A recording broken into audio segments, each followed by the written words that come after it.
The Canadian Championship underway right here on One Soccer. The focus is going to be on Toronto FC and CF Montreal on Wednesday night, because through 10 matches, just recently TFC picked up their first win. That's what they're sitting on, is one win. CF Montreal, no wins. I kind of feel like there's so many questions I could ask here, right? Who would this be worse for if they lose? Who would this be better for if they win? Whose match is this bigger for? What's going on? Is this going to be their only trophy? What about confidence? Will this instill faith in the fan base if they can move on from this? I don't know. You know where I'm going with this, Ollie. It feels like a lot is riding on not just this match, but this tournament for these two teams who are sitting 14th and 15th in the East. It is all but over in MLS. Yeah. It's, where do you even start with these two teams right now, right? Like, I tend to err on the side of, like, I think it's bigger for CF Montreal, because I think TFC, and we touched on this last week, even though there's been a bit of an uptick in results, I still think they're in a teardown. I think they need to stay the course here. This is not about this season. It's about next season and beyond. And there is some deconstruction to do before you can start constructing a competitive roster again. So that's what this season is about for me with Toronto FC, as much as it's not always going to be brilliant to watch. I still think CF Montreal will want a bit more than that, and they may end up in the same place because they've had a horrific start to the season and already fired their manager. But I still think you look at that group of players and think that there should be a bit more.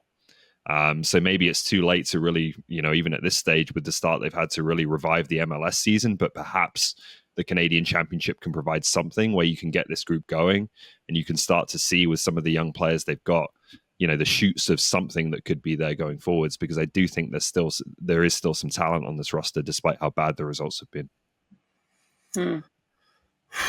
Where do we go from here? Well, I think I build this game. It's going to be so bad it's good.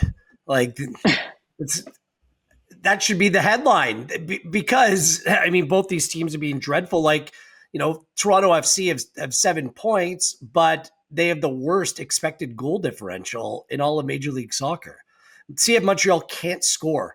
What a misread on the number 9 position by CF Montreal, by the way. Veroni's not fit. They let Joseph Martinez walk, who's scoring goals. And I'm sorry, Prince Owusu, the former Toronto FC player, was never going to be the solution. Maybe a decent enough depth striker, but to rely on starting every game, it's simply just not going to provide you with production.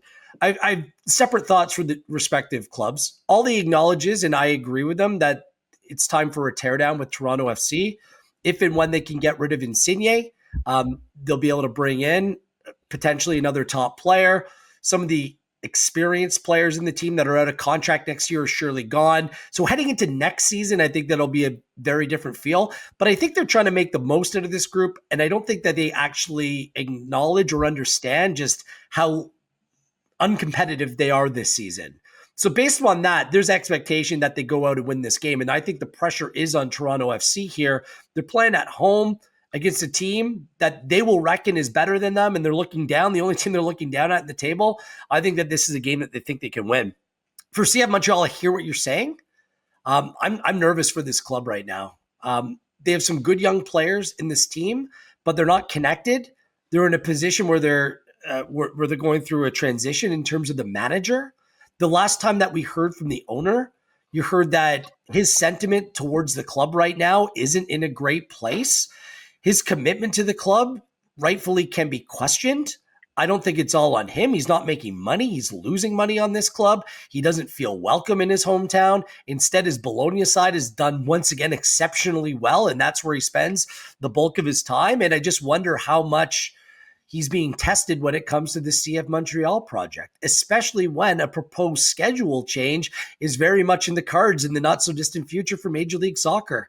So I think big picture for CF Montreal, they need some good news, because thus far on the field, off the field, it's been a little bit of a disaster here in 2025. And quite frankly, based on some of the young players that they brought in and some of the smart moves I thought they made, I expected them to be in a different place. So they need some good news. So yeah, I think there's pressure on them from that front as well. All right. Well, we just finished talking about the 3 MLS Canadian teams. They'll all be in action Wednesday night live on One Soccer. So TFC Montreal They will kick off 7 p.m. ET. You can head on over to the app or the web browser of One Soccer. You can find that match. You can watch it live. And then, of course, Vancouver Whitecaps taking on Inter Miami semifinal Champions Cup. That is at 8 p.m. Eastern.